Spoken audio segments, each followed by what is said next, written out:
Thank you for joining me for another 5 Good Minutes with the Word.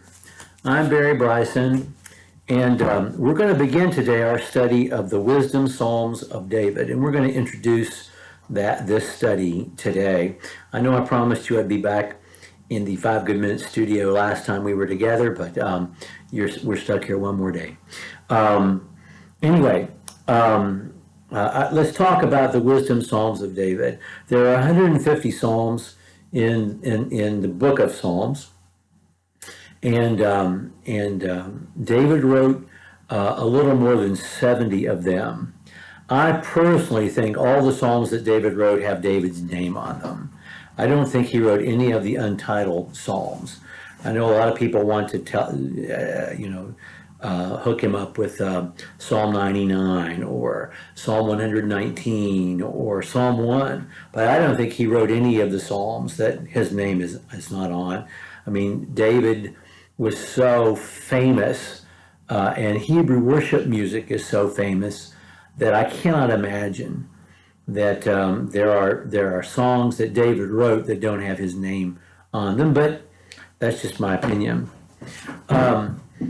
There are 5 books of Psalms in the book of Psalms, the 5 books together make up the book of Psalms. And it's interesting we have 5 different books of Psalms in the book of Psalms because there are 5 books of the law, and so I think that's reflected there. And every one of the books begins with a wisdom psalm and ends with a praise song, and the entire book of Psalms hangs together as a unity connected by this structure, but also because we begin with a wisdom psalm, in fact a few wisdom psalms, and we end with several praise songs. So we begin with the ultimate wisdom psalm, Psalm 1, which we're going to look at tomorrow. It's not by David, but we're going to use it to take us to school for a bit, to learn a little bit about Hebrew poetry and what we mean when we call something a wisdom psalm. So beginning with Psalm 1, which is the quintessential, the boilerplate, the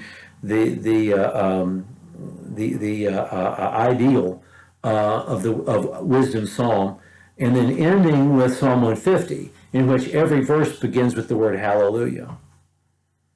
So I think the whole notion of beginning with wisdom and ending in praise is itself something that we need to think about. That in itself is a lesson, especially for worshipers, because let's not forget the book of Psalms is a book that is supposed to be used in worship to lead us to worship. It's also a book we need to learn from. Jesus quoted the book of Psalms more than any other Old Testament source, about as much as he quoted the rest of the Old Testament put together. There are a couple of reasons for that. One is, although there was almost universal literacy among men, there was almost zero literacy among women. And the scriptures that they had most in their heads were the ones that they sung. And so when Jesus quotes the Psalms, he's using a Bible that everybody has access to. But there's just so much that is necessary in the Psalms, especially to the preaching of New Testament truth, especially from David. We have a unique voice in David. No one else in the Old Testament, not even Isaiah or Zechariah, who give us such precise prophecies about the coming of the Messiah and what that's going to be like.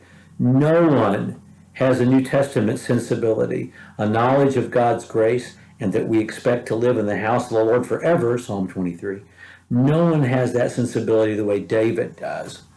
And that's why looking at David's wisdom psalms, I think, is going to be important. We did David's historical psalms not long ago, those that have historical notes in the superscription so that we can attach them to events from the life of David. I like that study. But I like this too, because we don't often associate wisdom psalms with David. Praise songs, thanksgiving songs, messianic songs, or imprecation songs, judgment songs, cries for help. We associate all of those with David, but I don't think we often think of David as writing a bunch of wisdom songs. We're going to look at 12 songs in this study. They are quite clearly wisdom psalms. Now, before we end this introduction section, and before we get to Psalm 1 tomorrow, let me say this. Psalm 1 is a praise, is a wisdom psalm. Quite clearly. It fits strongly in that category. It can fit a few other descriptions, but it fits clearly in that category. But, naming a psalm, putting it in a category is a human construct. And the songs that we're going to look at could fit into multiple categories.